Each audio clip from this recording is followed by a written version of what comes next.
Welcome back to the deep dive, and a special welcome if you're joining us from Chat Like a Native. We're really excited to be digging into something today that could genuinely help your English journey. Absolutely. We're glad you're here. Today, we're going deep, really deep, into a technique that, well, a lot of English learners really swear by.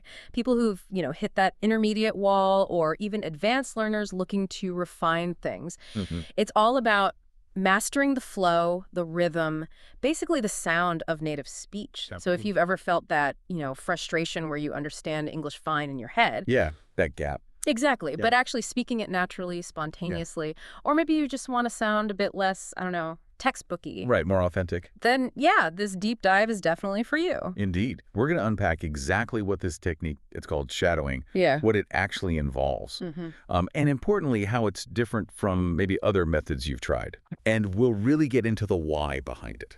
Like, what's happening in your brain that makes it so effective? Plus, of course, we'll give you some practical, step-by-step guidance. A clear roadmap, really. Good. Our mission today, basically, is to give you a kind of shortcut, a way to speed things up towards more natural, confident English. We want you to feel, well, empowered, not overwhelmed. I like that. Think of it like this. It's a way to fast forward your progress, maybe in a way that traditional methods sometimes miss. Instead of just learning about English, like rules and lists, you'll be actively training your brain and, well, your mouth too, Yeah, the whole system. to produce it authentically, like copying how native speakers actually sound. This isn't just another tip, It feels more fundamental. A real game changer for fluency. It really can be. It helps bridge that super tricky gap between just recognizing words and actually, using them easily in conversation, Right. effortlessly, getting that natural rhythm. So by the end of this, you should have a really clear idea of how shadowing can help you truly chat like a native, kind of from the inside out. Sounds good. Okay, so we've mentioned this technique, shadowing. You called it a game changer, but let's really break it down. What is it exactly? Because it sounds simple, maybe too simple, but you're saying it's more than just repeating. Oh, absolutely. It's much more active than simple repetition. Yeah. When we talk about shadowing, we mean speaking along with some audio, but like almost at the exact same time. Almost, like how close? In milliseconds. Seriously Ah. close. It's not like you listen to a whole sentence, then Yes. pause, then repeat. No. You're speaking while you're listening. You jump in right behind the speaker's words, mimicking them live, like a sonic shadow. A sonic shadow, I like that. Okay. So no waiting for a gap. Nope, not at all. That speak while you listen part is the absolute core of it. It creates this immediate, almost like a live echo effect in your own voice. A live echo, okay. Yeah, but you're actively producing that echo, you see. You're not just passively hearing it bounce back. You're consciously trying to match everything, the rhythm, the exact pronunciation, the little ups and downs in their voice, the Oh, intonation that while they're still talking. while they're still talking. Yeah. That's what makes it so intense and so active for your brain and, well, your whole speech system, tongue, lips, breath, everything. Wow, okay. And this immediate on-the-spot copying, it's really powerful because Yeah. it basically trains your brain to link the sounds you hear directly to the muscles you use to speak. Oh, like building a direct highway. Exactly. You're kind of bypassing the slower route, the one where you internally translate or consciously think about grammar rules or how to form the words. You just react to the sound. You just do it. So less thinking, more doing. In a way, yes. It pushes you towards more spontaneous natural speech, which is what you need in real conversations, right? Absolutely.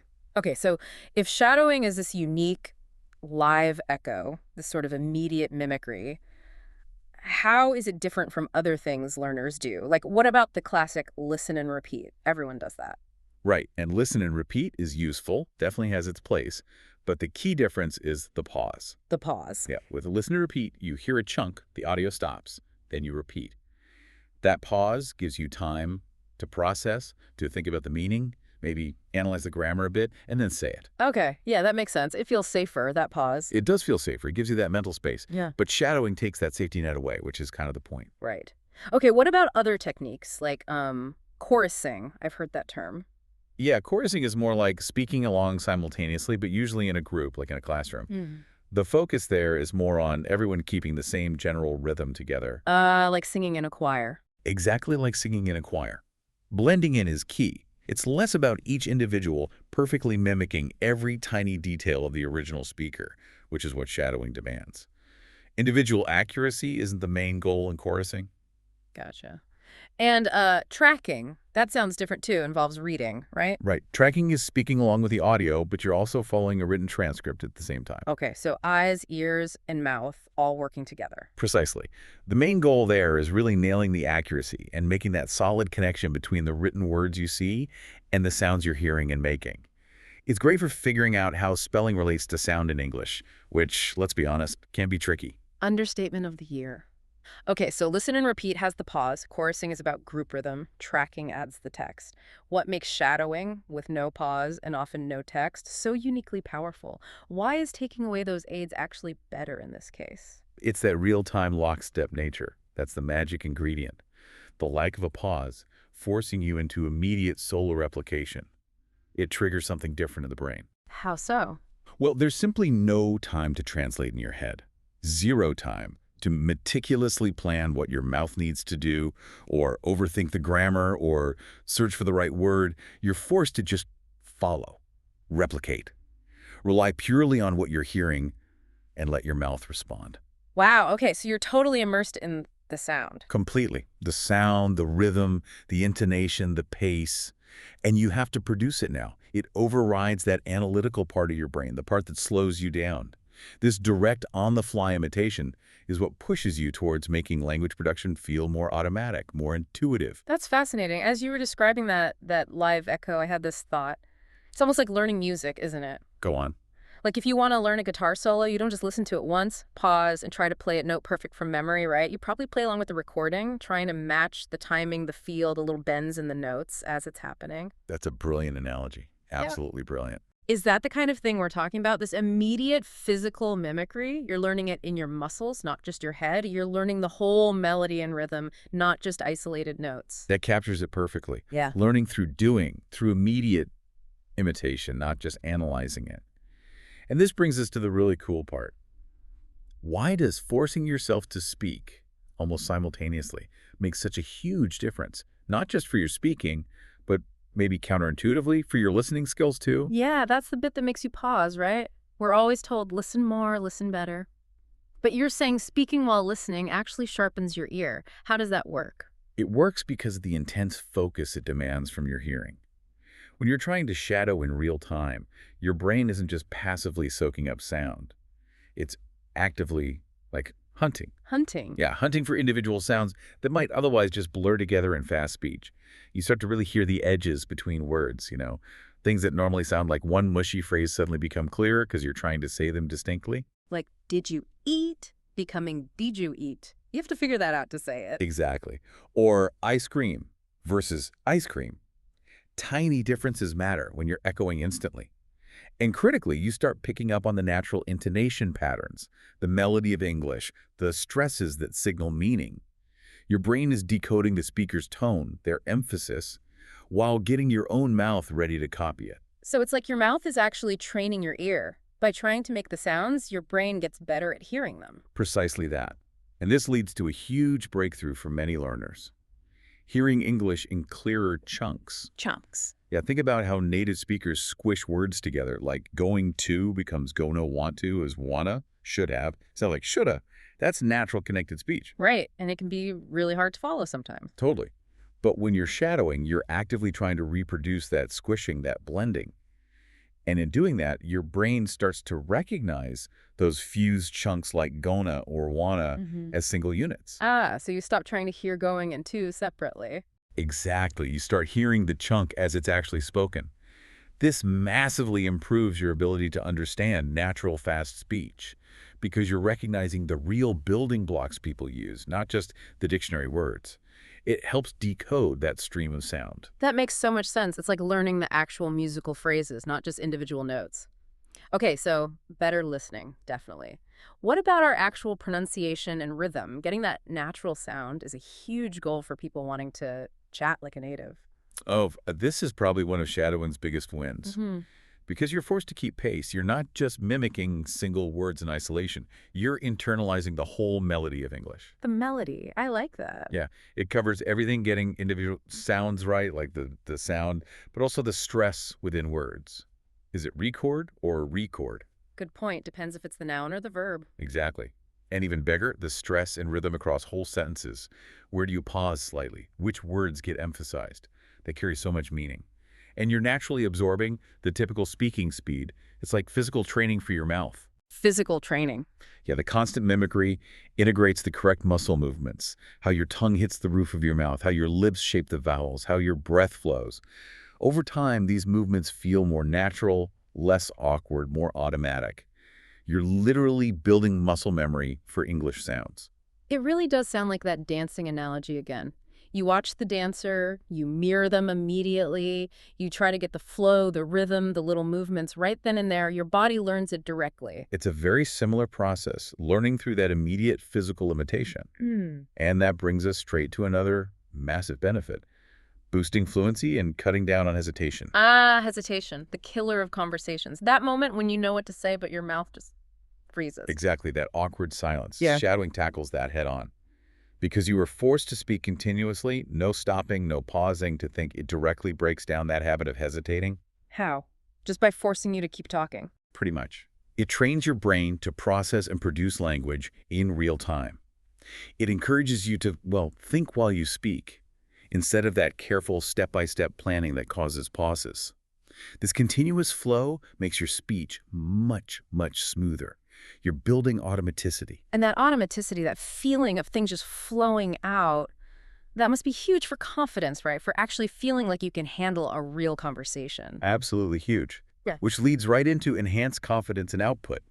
By constantly repeating correct native-level patterns, your brain starts to accept them as familiar as normal. Like, oh yeah, I know how this sounds. I've said it before. Exactly. So later, when you want to use a similar phrase or structure in your own speech, it comes out more easily, more automatically, without you having to consciously search for it. It reduces the mental effort. Dramatically. You're not fighting to construct sentences.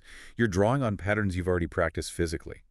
This frees up your brain to focus on what you want to say, your actual message, instead of just how to say it.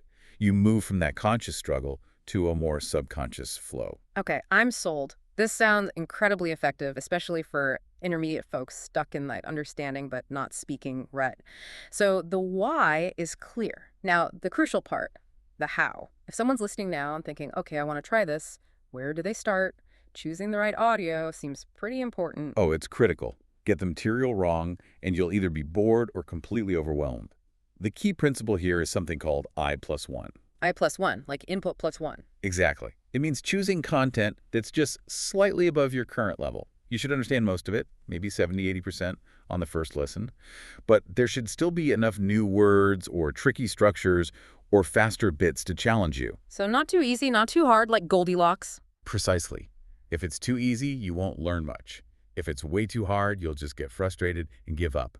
You need that sweet spot of productive struggle.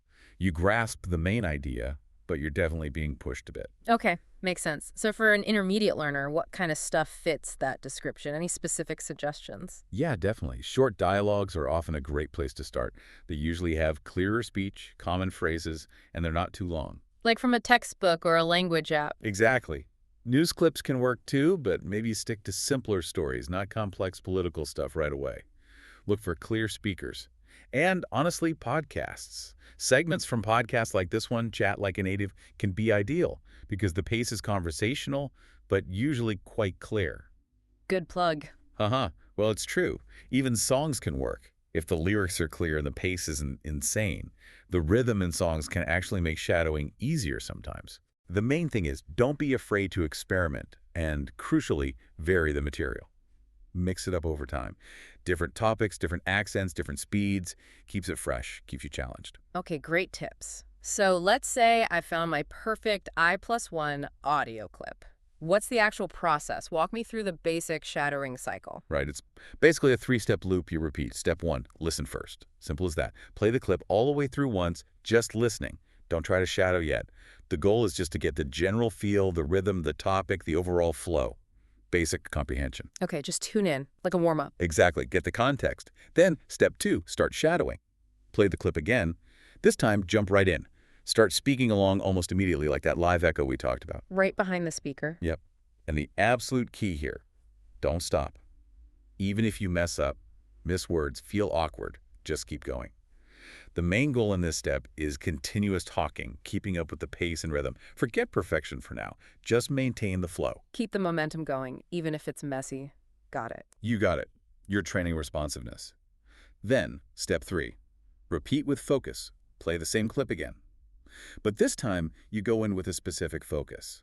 Maybe you noticed you struggled with a particular sound or a tricky phrase or the speaker's speed in one part.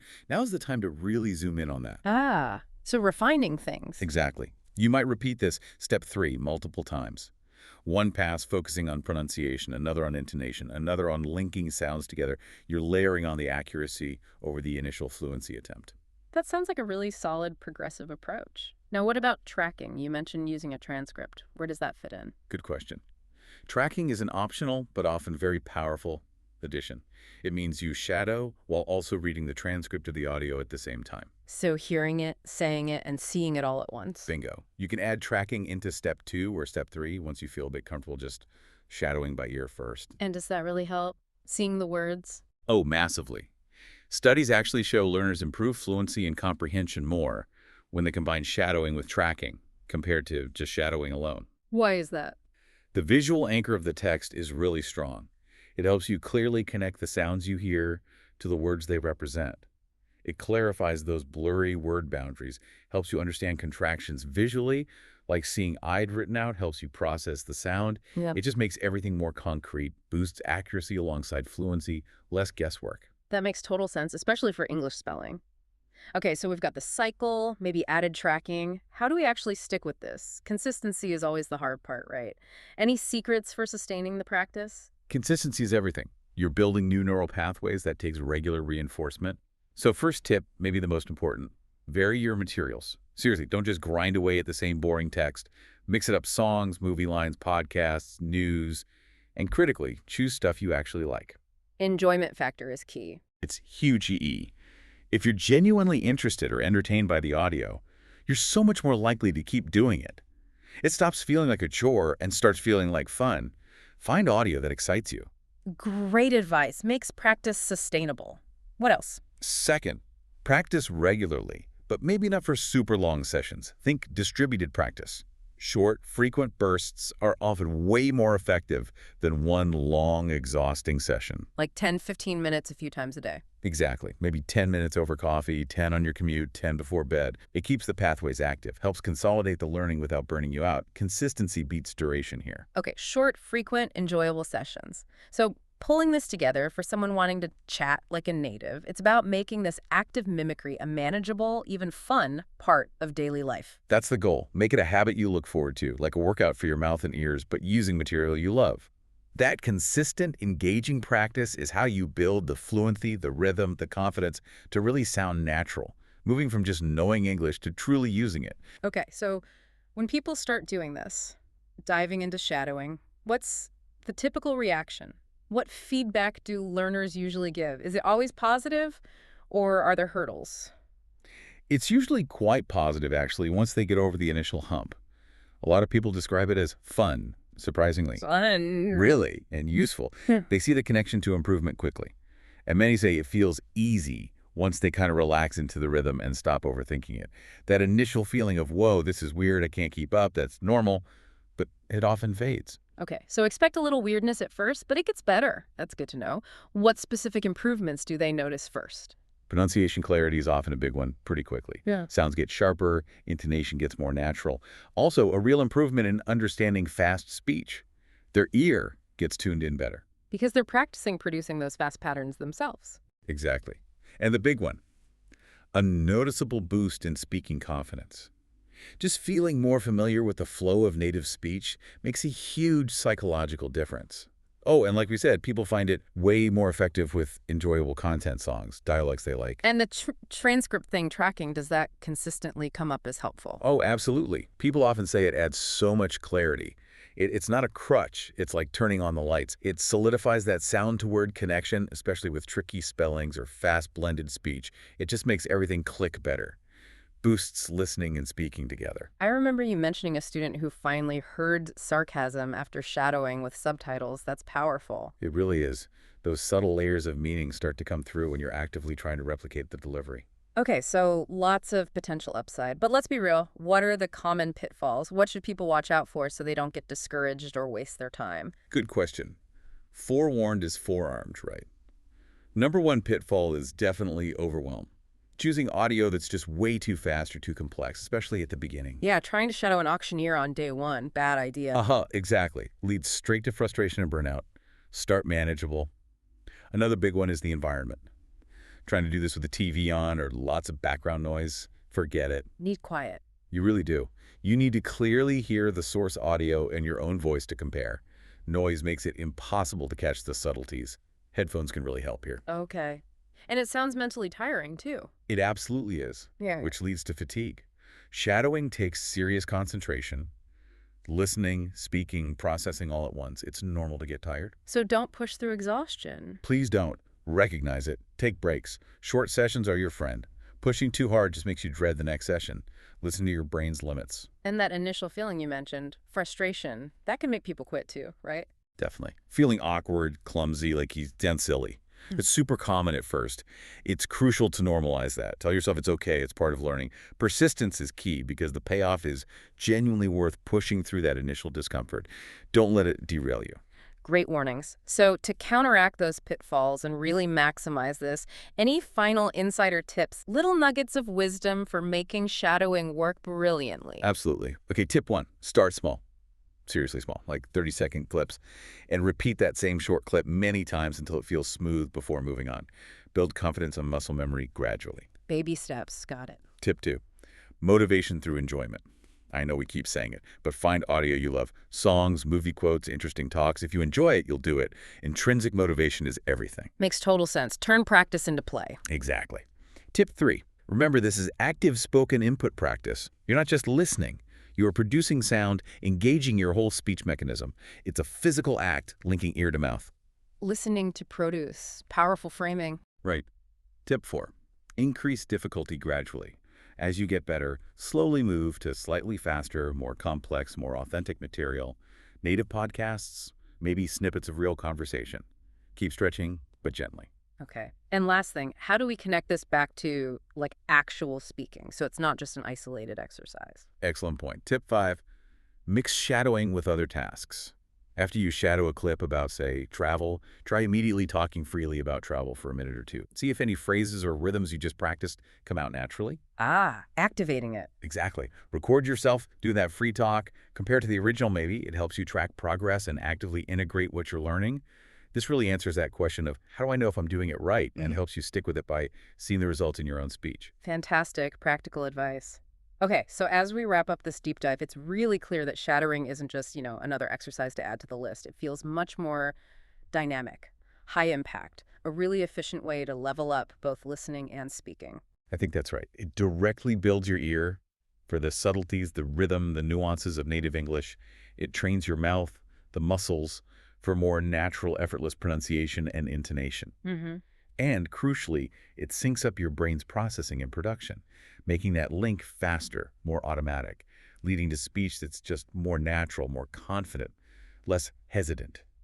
So for that intermediate learner listening right now, the one who feels stuck, who understands pretty well but struggles to speak naturally, what's the final takeaway? The takeaway is that shadowing could be the key. It's the technique specifically designed to bridge that exact gap from understanding to actually using English spontaneously, fluently, confidently in real conversations. It helps you internalize the patterns so they just come out. Making the English, feel like your English. Precisely. So our encouragement is try it. Seriously, give it a go. Start small. Find audio you enjoy. Make it a regular habit, even just 10 minutes a day. Consistency is king. It really is. And just observe what happens. You will notice improvements in your flow, your confidence, how native you sound. It works. And maybe a final thought to leave people with? Well, consider this. So much of our native language is just echoing patterns we've absorbed unconsciously over years. Shadowing is like consciously accelerating that process for English. You're actively repatterning your brain, installing native-like speech patterns, one echo at a time.